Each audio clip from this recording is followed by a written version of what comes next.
But what I wanted to do was give a flavor of the ways in which you collect data from talking to people. I saw that there was a question in the Q&A about methods books. And I think to the question of, how much guidance to give students, versus helping them versus not, doing the work for them. I think methods textbooks are, are a big part of that answer, because if you send, nobody likes learning methods because it's so abstract until you do it, right? You can't, but you have to do it, you have to learn it beforehand, otherwise you can't do it when you come to it. So anyway, I don't know how many textbooks that you have in the kind of schools, but I think I would recommend having, and these are a few of my favorites, to sort of, for students to actually just go and read how you do things, and then to figure out how they might do it themselves. I've put links in this PowerPoint that takes you to more details on the books, but I think definitely, as boring as they are to read sometimes, methods textbooks are the way to go. That's how we all learn, right? We read them and then you find yourself in the middle of Peru trying to implement what you read in a book chapter 6 months ago, right? But that's kind of how it goes. So I suppose the first thing I wanted to say is, I'm basically talking about surveys and things like that, but talking to people is only one way of getting data about people, data on people. And, I think George and David have done a good job in respect to sort of historical records.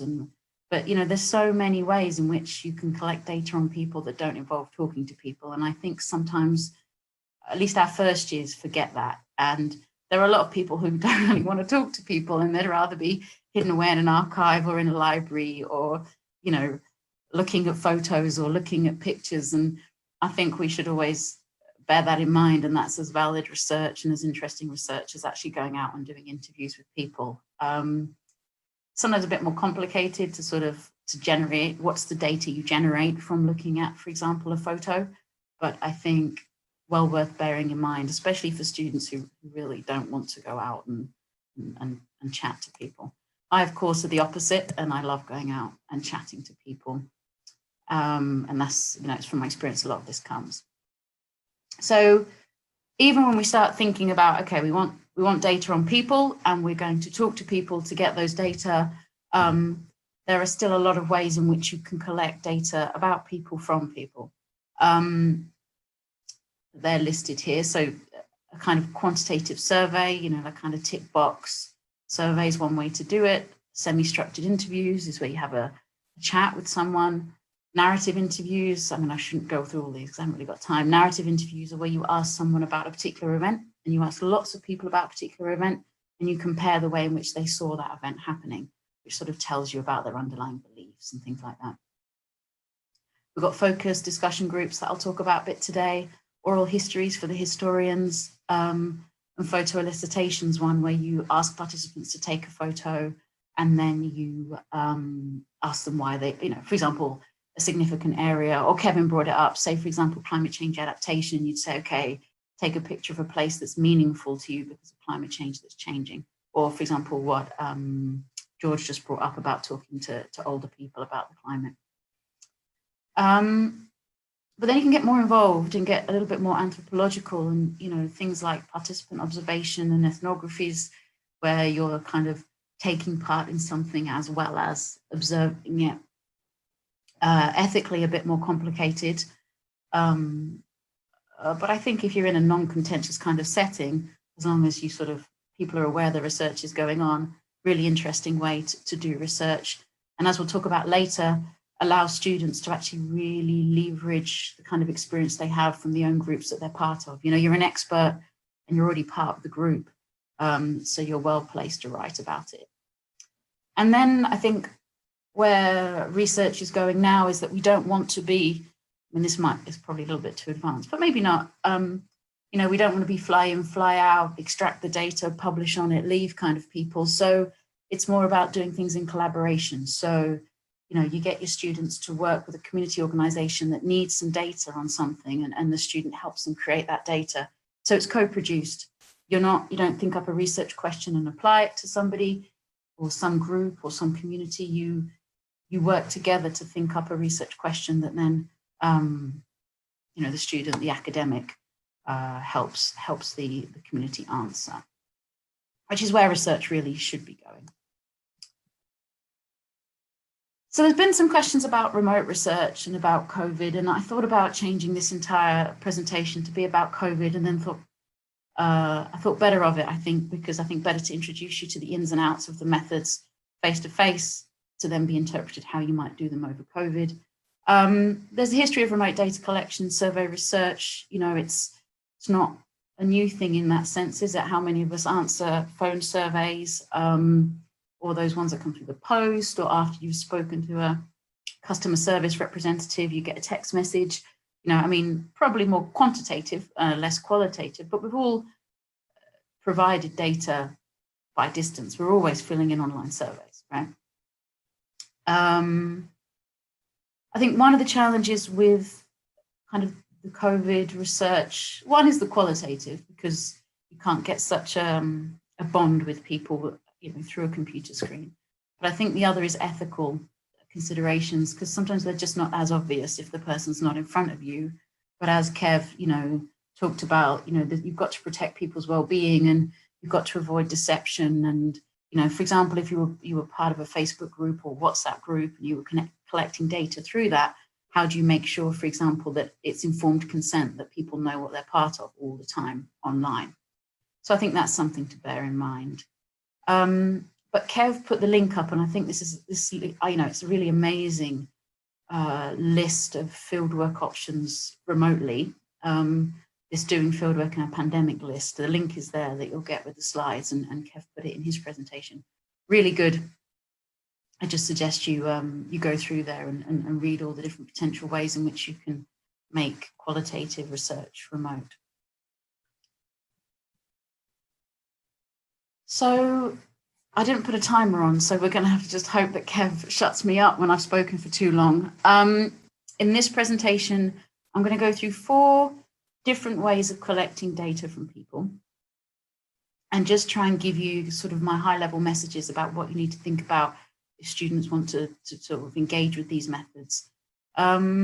Moving from quantitative questionnaire surveys, which I think is the go-to of a lot of our first years because they know it, let's write a survey monkey and send it out, to semi-structured interviews, focus groups, and then on the other end of the scale, autoethnographies, because I think in this COVID time,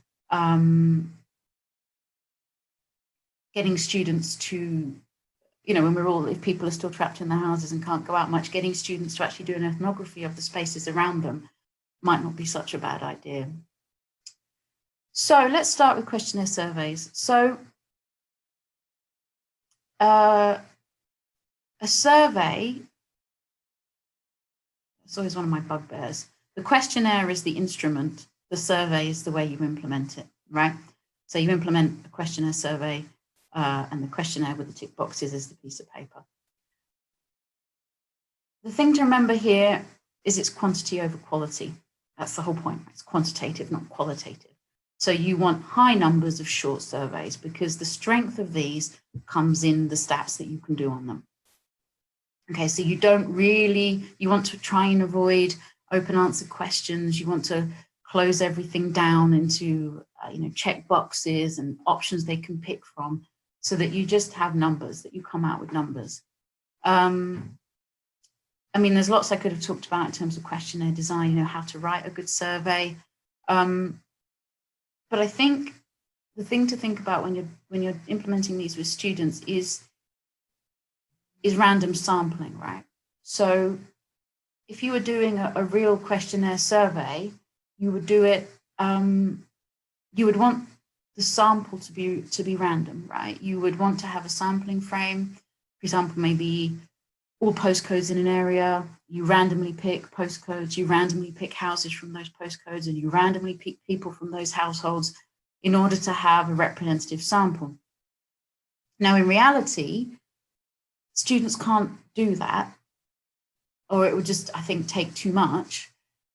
And in reality, what are we trying to be representative of? We're not doing a survey. We're not doing a sort of health study to understand kind of hypertension in pregnant women across Bangladesh. Like, that does the student, but I think what you need to do is get the student to think about what are they trying to be representative of? And even if they can't do it, how might they have done it? Okay, so if I'm interested in, I don't know, geography students, okay, and I do a quantitative survey, maybe you could try and find, they couldn't get as good a GDPR, right? But you try and find a list of all the geography students, and then you randomly sample from those, and that's how you would do it. Okay, so I think that for rigor, you need to get the students to think about what random sampling might look like, even if they can't do it themselves. Think about results presented as descriptive statistics, so tables of different variables broken down, and graphs, figures, bar charts, pie charts that show what the data look like. But then I think also think about simple statistical analyses, like that's where the meat of this is. So you think, could they run some correlations? Could they do some tests for differences, so chi-square or t-tests, to try and say whether the two bars on their bar chart are actually different? So it's not just there's lots of one and not a lot of the other. They say, okay, that's a statistically significant difference in the two variables. I think that's where that's what a good project would look like with these. And I think even if the student can't do stats very well, and you can never get stats right, even if I submit papers to a journal, somebody doesn't like the way I've done my stats because they do stats differently. I think it's about getting the student to analyze their statistics in the context of the literature. So what does that number mean? If it's not statistically significant, what does that mean? So focus on whether they're able to interpret the outputs of their kind of statistical tests, and whether they're able to then put that in the context of other results in the literature. The question that always comes up is, how many is enough? And, if you're doing a quantitative survey, you really need to know something about the population. So usually, for example, if you're doing something on poverty, you would already know the incidence of poverty. So you would use that, what proportion of the population is under the poverty line to calculate how many is enough in order to be representative. Obviously, we're not going to do that. Obviously, a lot of what we do is exploratory, so there isn't statistics out there. And there's formula online if you want to do it that way. So a kind of rule of thumb is 40 plus 10 surveys, 10 responses for each variable in your questionnaire. So if you had 4 variables, 4 questions in your questionnaire, that would be 40 plus 40, which is 80. So really high if you want to kind of get things right.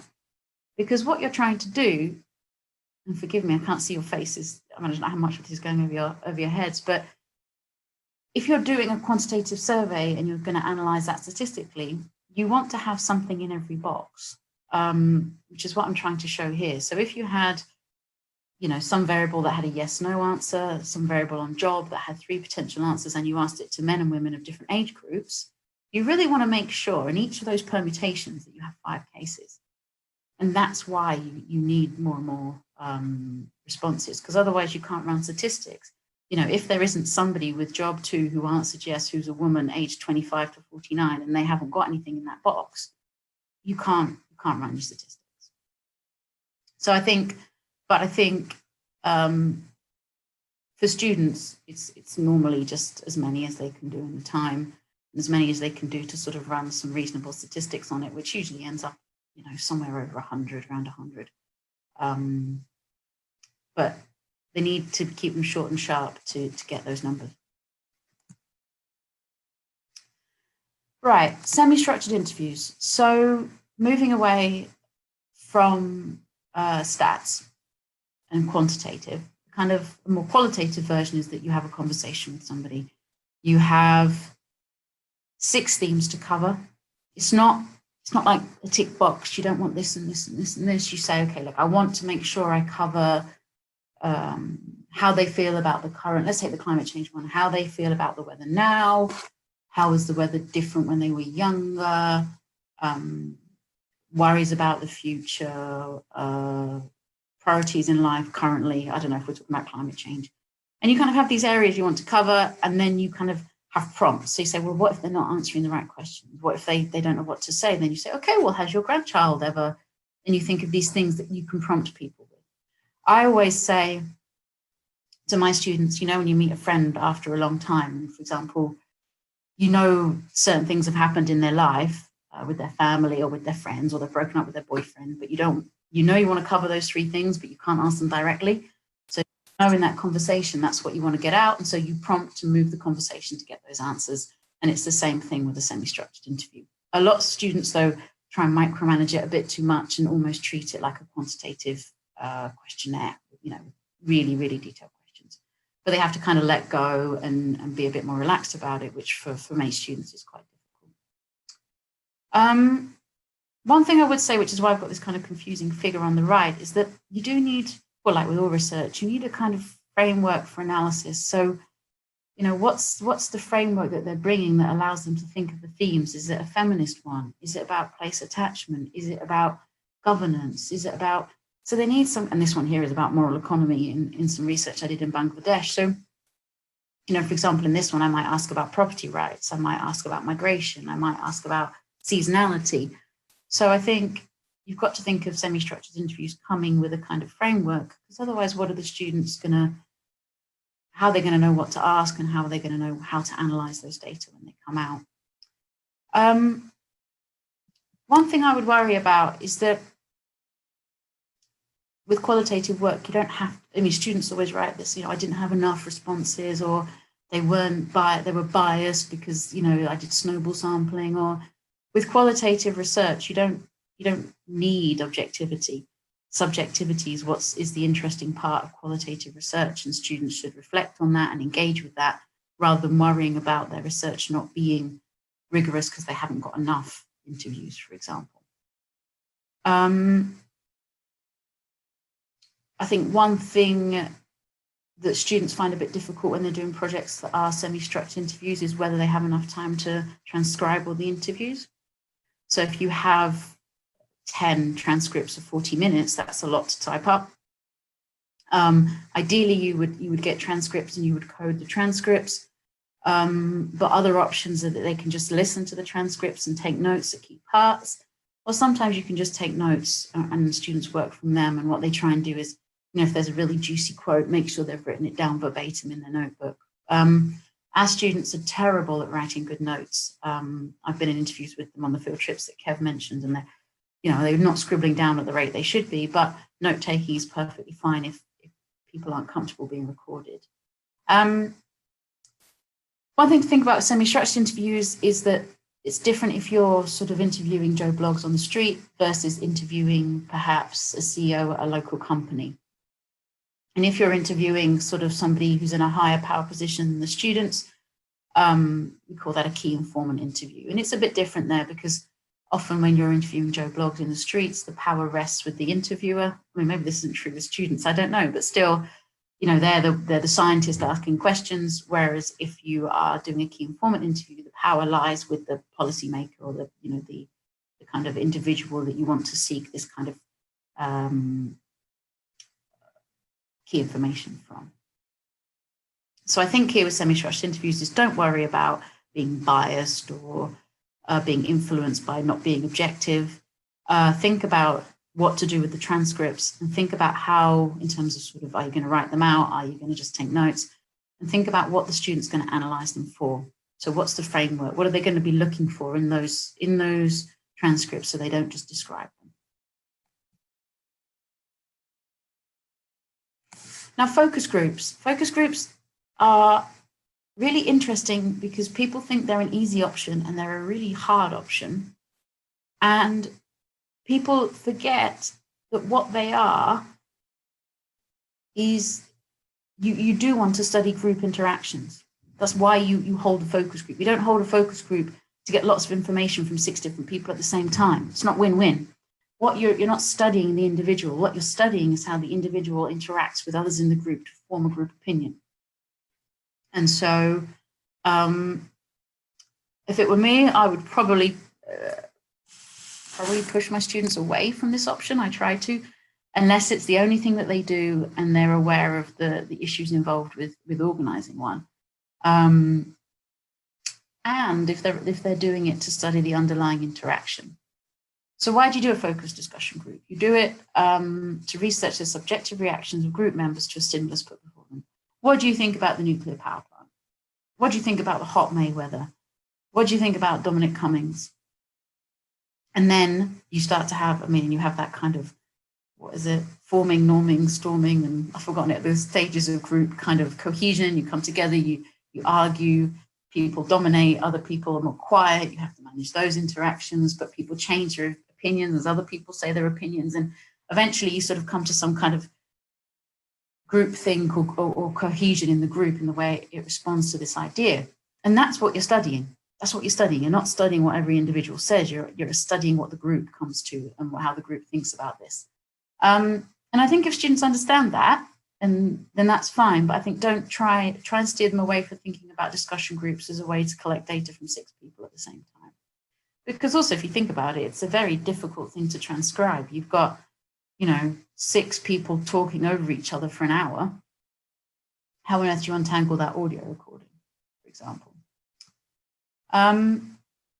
So here we go. Yeah, use one when you're looking for interaction among participants, where you're interested in points of consensus and points of dissonance. You're not answering questions, you're addressing themes, which I think is qualitative research in general. Where you're happy for things to go off piste a bit. People might start talking about something completely different. You've got to bring them round if they go too off topic. But it's about how meaning is created through interactions with others. So it's really relational. That's why you hold a focus group over, I think probably over contentious things, right? People hold them over planning wind farms and things like that, for example. What do you think about the new wind farm development? On a more practical point, I would say, you're looking for 6 people talking for an hour. The researcher is a moderator, so they have to sort of facilitate this discussion. Usually they would have a note taker who's noting down when people are saying different things, so you can match it to the recording and to manage the recorders. As I said before, transcribing gets a bit of a headache because you've got all these people talking over each other. And they're difficult to set up. You've got to manage to bring 6 different people together at the same time. And what kind of focus group do you want? Do you want all women aged 18 to 21 who are studying geography? Or would you like a cross-section of society? So elderly people and young people, and, so I think the composition of your focus group matters as well. And running one well so that one person doesn't dominate really takes skill. So they're great. I love them as a method. I think they're actually a really advanced method that takes an awful lot of planning and an awful lot of skill to implement well. And I think people don't realize they're actually about the group interactions, or at least our students don't. Well, I keep trying to tell them, but so my final method, in my sort of overview, is ethnography. And ethnography is kind of, the classic is sort of participant observation. So I suppose one could be, these are pictures from refugees that I talked to in Lebanon. So you could say, okay, I'm going to go and stay with the refugee family and I'm going to watch their daily lives and get to know the people they know and get to know them well. And I'm going to be part of that group at the same time as observing that group. And so participant observation is it's the life of a group. And so what's great about ethnography is it's no longer, I suppose, building on the focus group. It's not about the individual. So whereas quantitative surveys and semi-structured interviews are about me and what I think in relation to something, focus groups and ethnographies focus on the individual in context, because we're all different people around the people that we're with, right? Sometimes I'll be different with my friends than I am with my family, than I am with my boss, for example. And they're not an easy, ethnography is like the easiest, I read in a book, it's both the easiest and most difficult method you could do. It's probably easy to do badly, because you just write about what you see around you. But I think when you read a really good ethnography, it really hits home. One time I saw a talk about somebody who'd done ethnography of asylum seekers in the UK and had just spent the days and days with them and just really built up this really great picture of the way in which time was being used as a weapon against asylum seekers in the UK. They were just waiting, and the waiting was wearing them down. And he built up this picture by this really rich description of the minutiae of the boredom of these asylum seekers' lives. So when done well, amazing. And so I think what's good about them, though, is the students seem to think they have to do something objective. But if you have a student that's already part of a group, say, for example, a sports club or, a political organization or something, they can study that group, right? They're already the expert. And all it requires them to do, in brief, it requires them to sort of describe that richly and then analyze it critically in a broader context, to say something more, to say something wider. So, and I think I've sort of put here about autoethnography, which is where you study, you study who you are. And there's an example in that doing fieldwork in a pandemic document where a woman's got a chronic illness and she realizes she can't do research or anything else because of this chronic back pain that she has. So she writes on this, the way in which chronic back pain is treated in hospitals. So, in the context of this pandemic, everybody's an expert of their own pandemic experience, and students could learn to sort of write about that and then put it in the broader context. So, again, tricky. I couldn't do them. There's no way I could do one, but some people are, more creative and are good at sort of, writing out these kind of narratives, and this is a method that might be suited to them. So I'll conclude there. What I've done is try to, and I know I've gone through it quickly, but that's why I've got quite a lot of words in the PowerPoint, so you can go back to it, is to outline the kind of things to worry about and not worry about when students are implementing these 4 methods. And first to highlight, don't get too hung up on, or don't let the students get too hung up on interviewing people. They could go and do discourse analysis or content analysis or a policy analysis or a visual analysis, and they don't have to go near people. And, there's lots of, great people who write, contribute without collecting data from people. But we seem to focus quite a lot on that method because I think we've experienced it ourselves. There are lots of ways to talk to people, which is what I've tried to highlight in this talk. Some of them are more focused on the individual, others more focused on the individual in the context, about group dynamics and interactions. And remote research is really doable. So if you'd have a look in that document, it's really just about, using the telephone instead of using face-to-face, perhaps using WhatsApp to ask questions, which is, I've been discussing this with a student at the moment. She wants to do interviews with people in Jamaica. And, you could just ask the question on WhatsApp and they could record an answer. There's nothing wrong with that. Then you've got it recorded, they can answer at their own time. Sorry, this is me miming into a WhatsApp, into my phone. So you lose obviously some of that human connection, but I think you've just got to think about, okay, how can we replace this? Doesn't have to be, it can be asynchronous. You could do it like people, when people send emails with questions and the person responds to them. That's fine. It doesn't have to be at the same time as a conversation. The conversation can take place over a few days over emails, and that's completely fine. So I think it's just about being creative and just justifying things and trying to show rigor where you can. But just to summarize the 4 key approaches, questionnaire surveys, I think here it's about quantity. So you need a short survey, lots of closed questions, lots of answers to choose from, nothing open. And you need to think about, can the student really deal with making figures, statistics, sort of summary statistics, so tables, crosstabs, and can they think about testing for difference between 2 groups? And that's where you start to get some fun stuff out of the stats, rather than the open answer questions that just lead to a kind of messy survey. And I say that from someone who's tried to combine quant and qual before. Semi-structured interviews are about, you go in with a set of themes that you want to look at. You're interested in what that person thinks. You interview lots of people and compare how they differ in what they think and what that means. Draw out the wider meaning from that. Probably one of the most simple, I would say, because you don't need a sampling frame. You don't have to worry about whether you're representative of anything. You're talking to the people and you're representative of the group of people that you're talking to.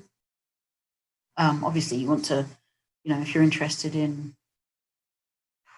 pregnant women suffering from, now I've gone down a dark path, suffering from domestic abuse, you want to make sure you're reaching a wide variety of those women, younger, older, middle class, lower class, working, non-working, but you don't have to be representative in that same way. And I think they're easy enough to sort of transcribe, if not transcribe, then take notes, record, listen to the recordings. Focus and discussion groups are great, but I think the student has to go in knowing that they don't have to organize that many, but just organize them well. And that they have to analyze them, or they should analyze them for the interactions and the consensus and the dissonance that's in them, not necessarily what the people are saying. And I think students fall too much into looking at what the people are actually saying. And then ethnography is where you actually build on the strengths of the individuals and the groups that they're part of and get them to study their own worlds. Again, ethical issues about deception and informed consent, but a really good way for students right now who perhaps can't get out to really reflect on where they are and what that means in wider society and for the future. So I'll leave that there. Hit me with your questions and I'll answer as many as I can.